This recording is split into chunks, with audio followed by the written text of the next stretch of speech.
আমি মাঝে মাঝেই কাউকে উপদেশ দেওয়ার সুযোগ পেলে সবসময় উপদেশ দিই, রাস্তার পাশে কোনো খাবার খাওয়া যাবে না। Don't it any kind of street food. Trust me, এই একটা জায়গায় আমি আটকে আছি। আমি যখনই দেখি রাস্তার পাশে পেয়ারা মাখানো হচ্ছে সিরিয়াসলি আমি নিজেকে আর কন্ট্রোল করতে পারি না। আমি অলওয়েজ ট্রাই করি নিজেকে কন্ট্রোল করতে, যে ঠিক আছে খাবো না, ওকে ফাইন, ইটস বাট যখন আমি দেখি যে আমি যেরকম একটা পরিবেশ খুঁজি খাওয়ার জন্য সেরকম একটা পরিবেশ আছে, সিরিয়াসলি আমি আর নিজেকে কন্ট্রোল করতে পারি না। আমি চিন্তা করি যে না, খাবো। তো এইখান দিয়ে যখন আমি রাস্তার পাশ দিয়ে যাচ্ছিলাম, মামাকে দেখলাম বেশ সুন্দর পরিবেশে, একটা ছায়া ঘেরা পরিবেশে খুব ভালোভাবে পেয়ারা মাখানো বিক্রি করছে। তো নিজেকে আর কন্ট্রোল করলাম না, আচ্ছা ঠিক আছে, সব কিছু যেহেতু ব্যাটে বলে মিলে গেছে তাহলে খেতে আর কি প্রবলেম।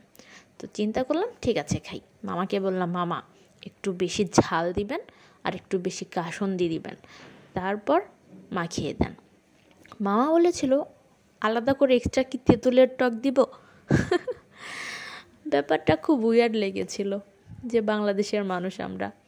তো যাই হোক, আমাদের কাছে টেস্ট আগে, তারপর সেটা চিন্তা করা যাবে খাওয়া যায় কি না। তো যাই হোক, আমি বললাম না, এক্সট্রা আর কিছু দেওয়া লাগবে না, আপনি শুধু একটু ঝাল বেশি দেবেন আর কাসুন্দি বেশি দেবেন, বাস হয়ে গেল আমার পছন্দের পেয়ারা মাখানো।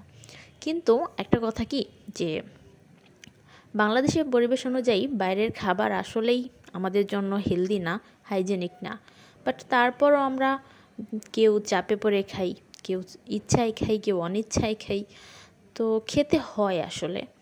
তো যাই হোক, আপনারা অবশ্যই আপনাদের স্বাস্থ্যের কথাটা আগে মাথায় রাখবেন, তারপর খাওয়া দাওয়া। অলওয়েজ মাথায় রাখতে হবে হেলথ ফার্স্ট। Take care.